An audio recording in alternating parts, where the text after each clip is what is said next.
നമസ്തേ. ബംഗ്ലാദേശ് പ്രക്ഷോഭം ആരംഭിച്ച ശേഷം ഒട്ടേറെ ഹിന്ദുക്കളാണ് ഇന്ത്യയിലേക്ക് പലായനം ചെയ്യുന്നത്. ഒട്ടേറെ അഭയാർത്ഥികൾ ഇനിയും ഇന്ത്യയുടെ അതിർത്തി പ്രദേശങ്ങളിൽ നിൽക്കുകയാണ്. ഇനിയും ബംഗ്ലാദേശിൽ ജീവനോടെ ഇരിക്കുന്ന ഹിന്ദുക്കൾക്ക് സർക്കാരും സന്നദ്ധ സംഘടനകളും സംരക്ഷണം ഒരുക്കണമെന്ന് വിശ്വ ഹിന്ദു പരിഷത്ത് ദേശീയ നേതാക്കൾ ആഭ്യന്തരമന്ത്രിയെ കണ്ട് അപേക്ഷ നൽകിയതായി, അതിൽ ഉടനടി തീരുമാനം ഉണ്ടാകും എന്നും VHP ദേശീയ ജോയിന്റ് ജനറൽ സെക്രട്ടറി സ്ഥാണു മാലയൻ പറഞ്ഞു. ഇത്തരത്തിൽ ഒരു പ്രക്ഷോഭം ഇന്ത്യയിൽ ഇനി ഉണ്ടാവാതിരിക്കാനുള്ള എല്ലാ നടപടികളും VHP കൈക്കൊള്ളുന്നതായും അദ്ദേഹം അറിയിച്ചു. ബംഗ്ലാദേശ്, പാകിസ്ഥാൻ, അഫ്ഗാനിസ്ഥാൻ ആ പ്രദേശത്തു നിന്ന് അഭയാർത്ഥികളായി വരുന്ന ന്യൂനപക്ഷ ഹിന്ദുക്കൾ, ക്രിസ്ത്യാനികൾ, സിഖുകാർ, ജൈനമതസ്ഥർക്ക് സിറ്റിസൺഷിപ്പ് കൊടുക്കണമെന്നല്ലേ അന്ന് ഇവരൊക്കെ എന്താ തെറി വിളിച്ചത്? ഇപ്പോൾ അവിടെ അനുഭവിക്കുന്ന കഷ്ടം കണ്ടപ്പോൾ ഇവരാരെങ്കിലും വായി തുറന്നോ? ഒന്നും പറഞ്ഞില്ലല്ലോ.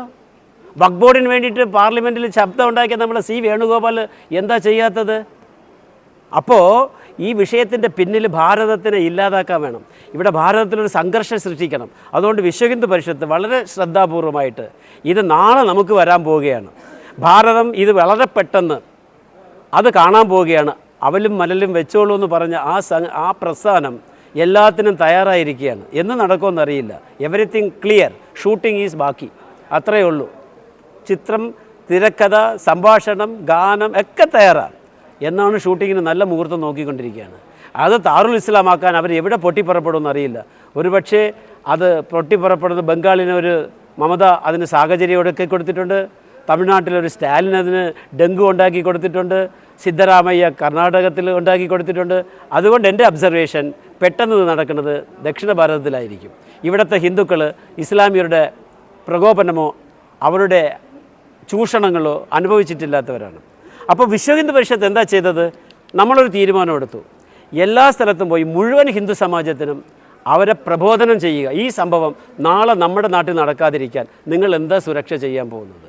നമ്മുടെ കുട്ടികളെ, നമ്മുടെ വരുന്ന തലമുറയെ രക്ഷിക്കാൻ വേണ്ടി എന്ത് ചെയ്യുക? അതിന് വേണ്ടിയിട്ട് സന്യാസിമാർ, സമൂഹ നേതാക്കന്മാർ എന്ന് പറയുന്ന ജാതി സംഘടനയിലുള്ള നേതാക്കന്മാർ, ഇവരെ എല്ലാം കണ്ട് നമ്മുടെ സമാജത്തിന് നാളെ ഇതേപോലത്തെ ഒരു ആക്രമണം വന്നാൽ പ്രത്യാഘാതം ചെയ്യണമെന്ന് പറയില്ല, നമ്മൾ സുരക്ഷിതരായിരിക്കാൻ വേണ്ടിയിട്ട് എല്ലാ വിഷയങ്ങളും നിങ്ങൾ തീരുമാനിക്കണമെന്ന് പറഞ്ഞ് ഇത് നടന്നുകൊണ്ടിരിക്കുകയാണ്.